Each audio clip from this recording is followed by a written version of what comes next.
मैं फिर से आपसे एक बात पूछूंगी और वो बात पूछनी जरूरी है। किसानों का मुद्दा, जासूसी का मुद्दा, महंगाई का मुद्दा, बेरोजगारी का मुद्दा, ये सारे मुद्दों पर सरकार बुरी तरह से फेल है। आज पूरा देश ये समझ गया है कि पूरे सत्र में प्रधानमंत्री मोदी जी के मुंह से एक शब्द नहीं फूटा, जबकि इतना बड़ा जासूसी का कांड हो गया। तमाम देशों और अदालतों ने इस पर जांच बिठा ली और सुप्रीम कोर्ट ऑफ इंडिया तक ने कहा this is a very very serious matter, this should be probed. I will finish there on Pegasus. I will now talk about महंगाई। 120 रुपए पर पेट्रोल बिक रहा है, 200 रुपए पर खाने का तेल मिल रहा है। आपको नहीं लगता कि सरकार को इसके बारे में बात करनी चाहिए? लेकिन सरकार बात नहीं करेगी। 600 किसानों की शहादत के बाद सरकार सॉल्यूशंस एंड चैलेंजेस टू कृषि डिस्कस करना चाहती है। ये कौन सी अमन संवेदनशीलता है? ये कौन सी थेथ रही है?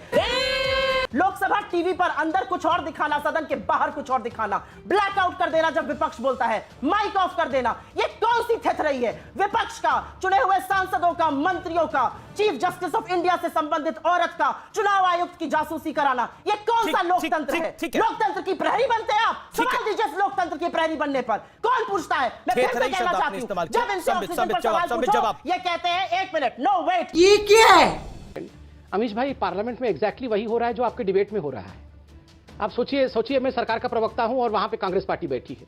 आप दोनों के व्यवहार को कंपेयर कर लीजिए और ये बोल रहे हैं कि वो डरे हुए हैं, हम उनको डरा रहे हैं, बताइए कमाल है। और आप सभापति हैं, आप सोचिए ये सभापति के ऊपर शुक्र है ये सब वर्चुअली हो रहा है।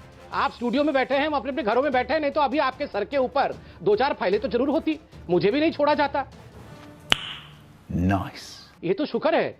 वो प्लैकार्ड अभी तक उठाया नहीं है, टाइम हो गया है, प्लैकार्ड थोड़ा उठा लीजिए, बहुत देर से खाली जा रहा है स्क्रीन।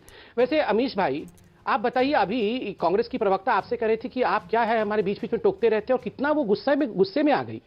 आप सोचिए कितने कंट्रोल के साथ भारतीय जनता पार्टी के लोग और मंत्रीगण संसद चला रहे होंगे, कितने कंट्रोल के साथ, खून के आंसू गटक करके बैठे होंगे वहां पर। कोई कागज छीन के फाड़ रहा है, कोई डोर तोड़ दे रहा है, लॉबी का डोर टूट गया, धक्का मार के उसे तोड़ दिया गया। पहली बार संसद के इतिहास में हुआ है कि हमारे पार्लियामेंट के इतिहास में कि डोर टूट गया। डोर टूटने के बाद एक महिला कर्मचारी थी, उसके गले में लग गया, कांच घुस गया उसके गले में, बेचारी जाके हॉस्पिटल में एडमिट है। आप बताइए ये कभी होता था? आप किसानों के बारे में डिबेट करना चाहते हैं और आपका प्ली है कि आपने इतने ज्यादा कांग्रेस वालों को क्यों बुलवाना चाहा, बाकी पार्टियों को बुलवा देते। आपको जिस समय बोला गया कि किसानों पे चर्चा करो, आप टेबल पे चढ़ गए। ये व्यवहार होता है। मैं आपको बार बार कह रहा हूं, ये असंसदीय व्यवहार है, अराजकता है। देखिए अमीश जी, मैं 10 सेकंड, आप पोस्टर उठा लीजिए मैडम, मैं कंप्लीट कर लूं। अमीश जी, मैं इतना कहना चाहता हूं, पार्लियामेंट में डिबेट हो सकता है, डिस्कशन हो सकता है, डिसरप्शन भी हो सकता है, डिस्ट्रक्शन नहीं हो सकता है। बात तो सही है। संजय राउत जो है, इन सब ने मिलकर जो खिचड़ी पकाई, आज उनको भुगतना पड़ रहा है। मैं बिल्कुल हकीकत बता, और यहाँ कांग्रेस की प्रवक्ता बोल रही है कि जनता को, no don't come in, please wait for a while, don't come in. राज्य में सरकार में है नहीं, आई विल कम इन है। पहले कम टू द सरकार, पहले सरकार तो जीती है एक आध, सब डिबेट में कम इन, सरकार में गोइंग यहाँ कम इन। रुकिए, शांति से सुनिए पहले मेरी बात, हल्ला गुल्ला मत मचाइए। ये जो अहंकारी नंबर 1 है ना, आपके कारण तो आधा वोट तो आपका कटता है। अब चुप रहिए। देखिए अंजना जी, पहले तो इन्होंने कहा जनता को मूर्ख मत समझिए। हम जनता को मूर्ख नहीं समझते हैं, किसको मूर्ख समझना है हम जानते हैं, और कौन मूर्ख है ये भी हम जानते हैं, और उस जनता कभी मूर्ख नहीं हो सकती। ये जो लोग मूर्ख हैं और जिनको लगता है कि वो सत्ता चला सकते हैं, जिनको लगता है वो डिक्टेशन कर सकते हैं, उनको भुगतना। अरे मैंने कहा कौन लोग मूर्ख है, तो इनको क्यों लगता है कि इन्हीं के नेता को कह रहा हूं।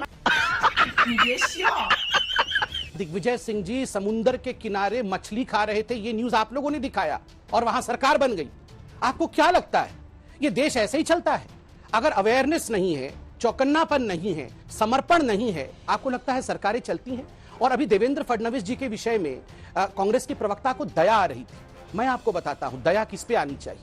दया सचिन पायलट पे आनी चाहिए। जब अशोक गहलोत कहते हैं ये तो निकम्मा है, ये तो नकारा है, और सचिन पायलट निकल कर कहते हैं कि अशोक गहलोत जी आप मुझे निकम्मा नकारा क्यों बोलते हैं? आप भारतीय जनता पार्टी की महानता को देखिए, हमारे लीडर्स की महानता को देखिए। हेमंत बिस्वा शर्मा आसाम के सीएम बने, सर्बानंद सोनोवाल जी मुस्कुराते हुए हेमंत बिस्वा शर्मा आसाम के सीएम बने। एक दिन लड़ाई हुई। आज देवेंद्र फडणवीस जी ने मुस्कुराते हुए ऐलान किया कि शिंदे जी सीएम बनेंगे। यह है फर्क, यह है कांग्रेस पार्टी और भारतीय जनता पार्टी में फर्क। ठीक है। ऐसा दृश्य कभी आप कांग्रेस पार्टी में सोच सकती हैं कि मुस्कुरा करके दिग्विजय सिंह जी कहेंगे कि कमलनाथ जी सीएम बन जाए, मुस्कुरा करके अशोक गहलोत कहेंगे कि सचिन पायलट सीएम बन जाए? ऐसा हो नहीं सकता है। और यहां पर इतनी जोर जोर से चिल्लाकर ये अहंकार की भाषा, मैं आज कहता हूं इन लोगों ने इतने लोगों के खिलाफ एफआईआर किया, अभी एक मूवी एक्ट्रेस को 40 दिनों के लिए जेल में बंद रखा, हजारों लोगों के खिलाफ एफआईआर किया, लोगों के घर तोड़ करके लोगों को कहा कि उखाड़ दिया। आज इनका घमंड उखड़ा है, आज इनका घमंड टूटा है। और याद रखिए, घमंड तो रावण का भी टूटा था, कभी घमंड को महादेव पसंद नहीं करते।